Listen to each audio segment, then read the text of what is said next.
Part 3 की शुरुआत एक नए दिन से होती है जहां वो दोनों अपने अपने दिन की शुरुआत करते हैं। फ्लैशबैक में हमें दिखाया जाता है कि जब तैन अपने दोस्तों के साथ स्ट्रीट में परफॉर्म कर रहा था तो कोई भी उसका गाना नहीं सुनता। पर तभी वहां दाइन आकर बैठ जाती है। तैन कहता है वो रही हमारी पहली ऑडियंस एंड देन उसके लिए एक प्यारा सा सॉन्ग गाता है। स्कूल में सभी लोग दाइन को काफ़ी बुली किया करते थे और डॉक्टर से उसे पता चलता है कि दाइन को ब्रेन ट्यूमर है। कुछ दिनों बाद एक्सीडेंट में उसके मॉम एंड डैड की भी डेथ हो जाती है, जिस वजह से दाइन काफ़ी ज़्यादा अकेली हो जाती है और इन सब से परेशान होकर वो सुसाइड करने के बारे में सोचती है। सेम नाइट जब वो एक प्लेस पर जाती है तो सामने उसे तैन दिखता है जो कि वहीं बैठकर गाना गा रहा था। वो दाइन से बात करने की कोशिश करता है बट वो उसे कोई भाव नहीं देती। दाइन कहती है क्या तुम मुझे जानते हो?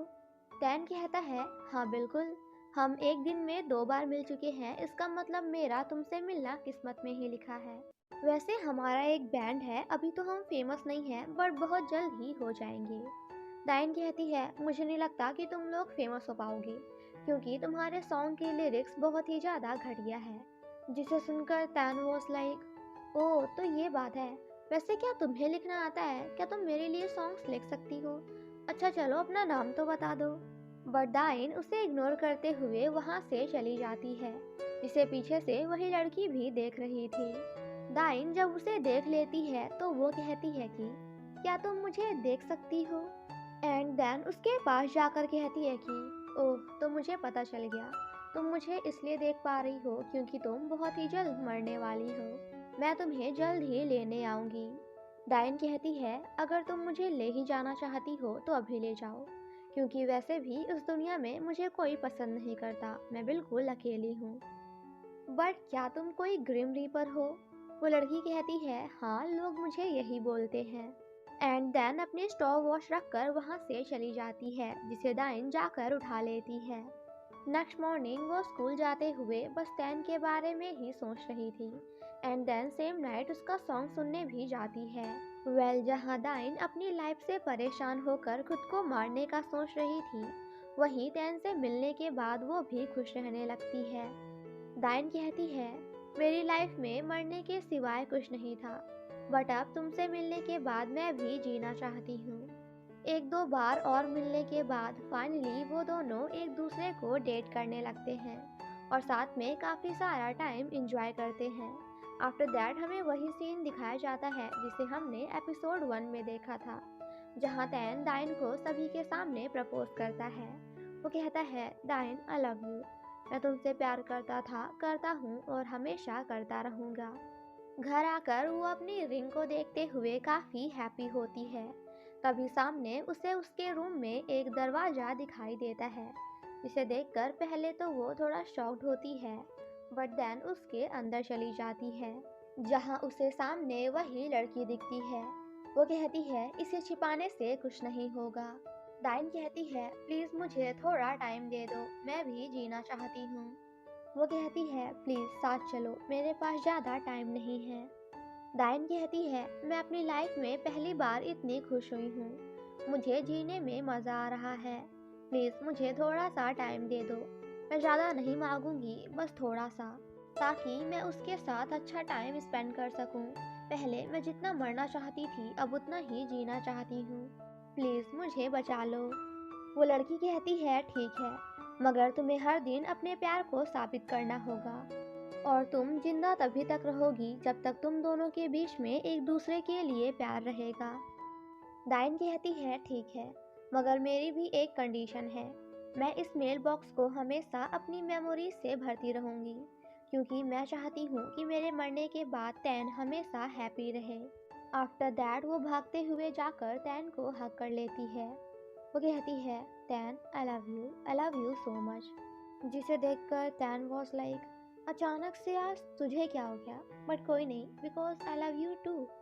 देखते ही देखते काफ़ी सारे दिन बीत जाते हैं और वो दोनों एक दूसरे के साथ बहुत ही हैप्पी होते हैं, हमेशा एक दूसरे का साथ देते हैं और एक दूसरे के लिए हमेशा रेडी रहते हैं, फिर चाहे वो मुसीबत में हो या फिर खुशी में।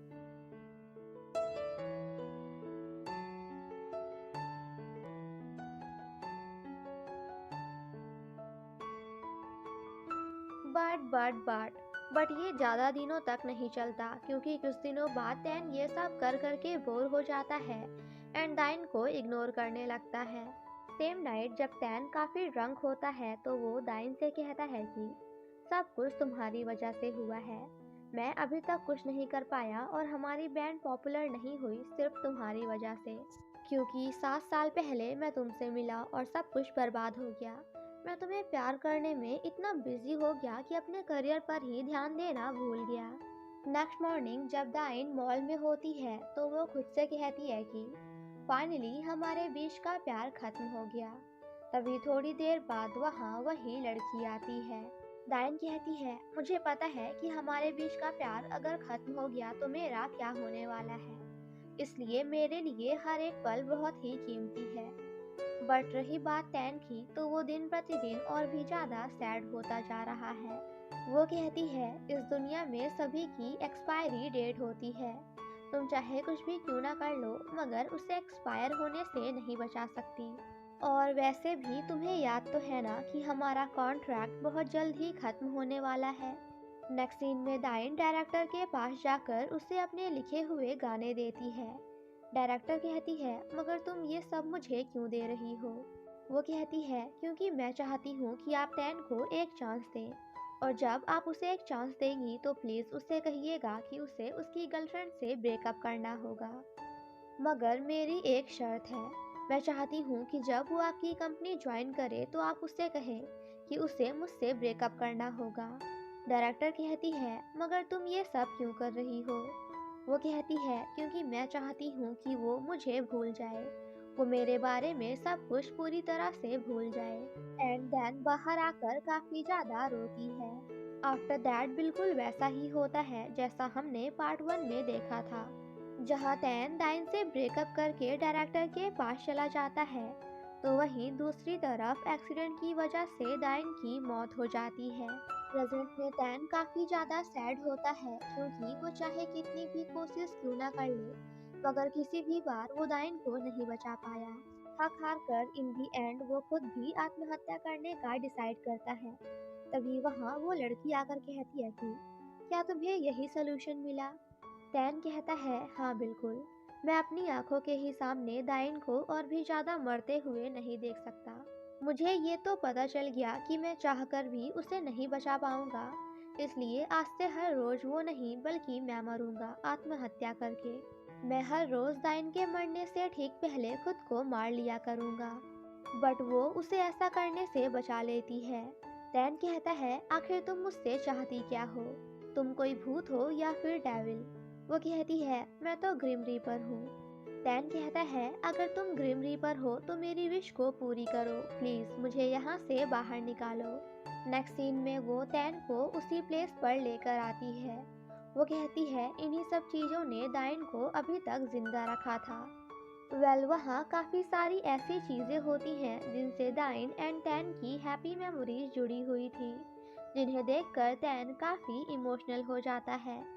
वो कहती है, उसने मुझसे कहा था कि मेरे जाने के बाद टैन को हैप्पी रखना, मगर मैं ऐसा नहीं कर पाई क्योंकि उससे ब्रेकअप करने के बाद तुम कभी भी हैप्पी नहीं रहे।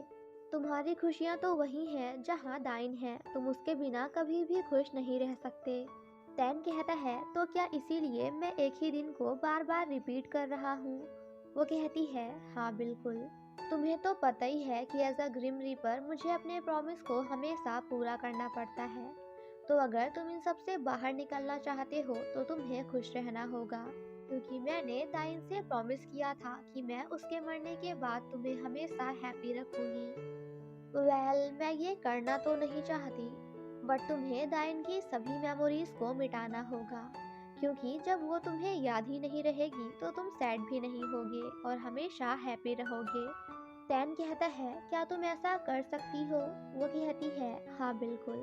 तुम दोनों एक दूसरे से मिले, तुम्हें प्यार हुआ एंड देन ब्रेकअप होने के बाद तुम दोनों अलग हो गए। मैं इन सभी मेमोरीज को तुम्हारे दिमाग से मिटा दूंगी। तो अब जल्दी बताओ कि क्या तुम ऐसा करना चाहते हो या नहीं? टैन जैसे ही हाँ बोलता है तभी अचानक से उसके सर में काफी दर्द होने लगता है। आफ्टर दैट हम उसे उसी प्लेस पर देखते हैं जहाँ वो टैन से डाइन से पहली बार मिला था।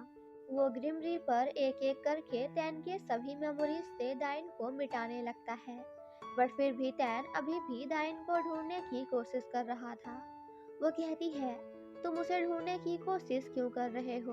तुम्हें उसे याद नहीं बल्कि उसे मिटाना है, तुम्हें उसे अपनी यादों से मिटाना है। आफ्टर दैट वो टैन की उन सभी यादों से जहाँ वो एंड डाइन साथ हुआ करते थे, एक एक करके मिटा देती है। टैन कहता है, मुझे कुछ सही क्यों नहीं लग रहा, यहाँ पे कुछ था, कुछ इम्पोर्टेंट जो मैं भूल रहा हूँ। एंड देन भागते हुए एक लड़की को रोकता है, बट वो डाइन नहीं बल्कि कोई और थी। वो कहती है, ये डाइन के साथ तुम्हारी आखिरी मेमोरी है। तभी सामने से डाइन उसके पास आकर कहती है कि ये आखिरी बार है जब तुम मुझे देख रहे हो, क्योंकि आज के बाद मैं तुम्हारे दिल और दिमाग से पूरी तरह से गायब होने वाली हूँ। प्लीज़ मेरे जाने के बाद तुम ज़्यादा उदास मत होना, क्योंकि मैं तुम्हें पिछले 7 सालों से यूज़ कर रही हूँ। मैं तुम्हारे प्यार को खुद को जिंदा रखने के लिए पिछले कई सालों से यूज़ कर रही हूँ। यही सच है, मैंने अपनी किस्मत बदलने के लिए तुम्हारे प्यार को यूज़ किया। सो प्लीज़ मुझे भूलने के बाद तुम सैड मत होना, प्लीज़ तुम सैड मत होना, क्योंकि तुम मुझे भूलने जा रहे हो। Thank you for everything. Thank you, तुमने आज तक मेरे लिए जो कुछ भी किया, तुम हमेशा मेरे साथ रहे, उसके लिए thank you so much. And then वहाँ से गायब हो जाती है। वो कहती है, फाइनली मिशन कंप्लीट हुआ। डैन कहता है, ये सही नहीं है, दिस इजंट राइट। वो कहती है, मगर तुम्ही ने तो मुझसे कहा था उसकी मेमोरीज को इरेज करने के लिए। और हाँ, ये तुम्हारा आखिरी दिन है तो प्लीज़ एंजॉय करो, और आज के बाद हम दोनों एक दूसरे से नहीं मिलने वाले। एंड देन वो भी वहाँ से गायब हो जाती है। तो इसी के साथ हमारा ये पार्ट यहीं पे ख़त्म हो जाता है। Thank you so much guys for watching my explanation. Stay safe and healthy, bye bye.